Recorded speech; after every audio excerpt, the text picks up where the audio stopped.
Kisah Wali Allah. Dililit naga saat Lailatul Qadar, Sunan Gunung Jati mengubahnya menjadi keris pusaka.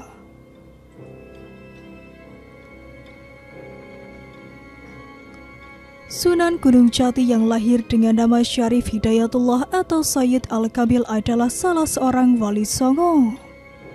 Lahir pada tahun 1448 Masehi dari pasangan Syarif Abdullah Umdatuddin bin Ali Nurul Alam dan Nyai Rara Santang.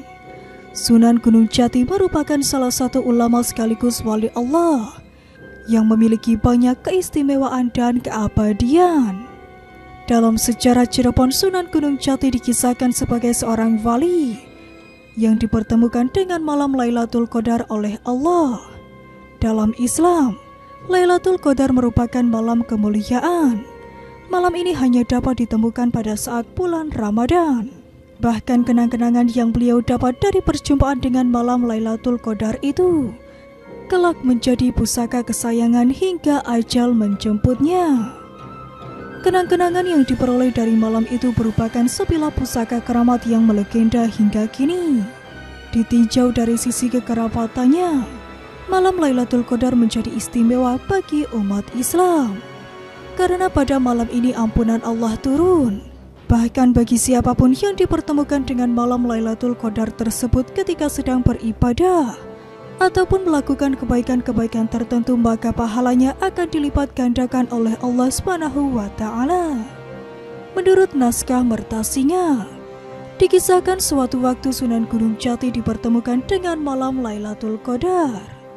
Hal itu karena selama 28 hari di bulan Ramadan Sunan Gunung Jati bertafakur dan beribadah dengan hikmat mengharapkan keridhaan Allah Subhanahu wa Ta'ala.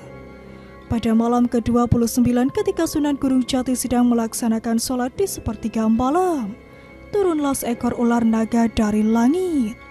Sesampainya di tanah, sang naga kemudian melingkari tempat duduk Sunan Gunung Jati hingga kemudian melilit tubuhnya. Walaupun demikian, Sunan Gunung Jati tetap meneruskan sholatnya itu.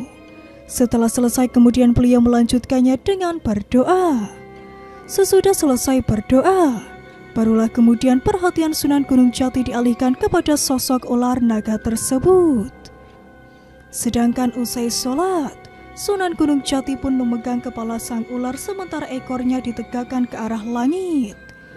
Selepas peristiwa tersebut, tiba-tiba saja ular itu pun berubah menjadi sebilah keris pusaka yang didapatkan Sunan Gunung Jati. Namun hanya bilahnya saja tanpa gagang dan warangka.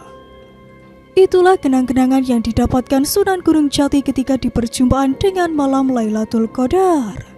Keris itu oleh Sunan Gunung Jati kemudian diberikan nama Sang Hyang Naga.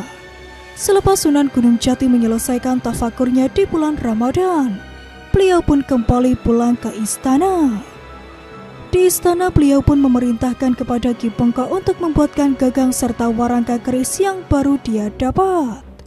Tanpa menunggu lama oleh Ki Bengkok, keris itu kemudian dibuatkan gagang dan warangkanya. Gagangnya terbuat dari kayu kemuning sementara warangkanya dibuat dari kayu kuldi. Selepas peristiwa itu, Sunan Gunung Jati selalu setia membawa senjata pusakanya itu hingga ajal menjemputnya. Wallahu a'lam bishawab.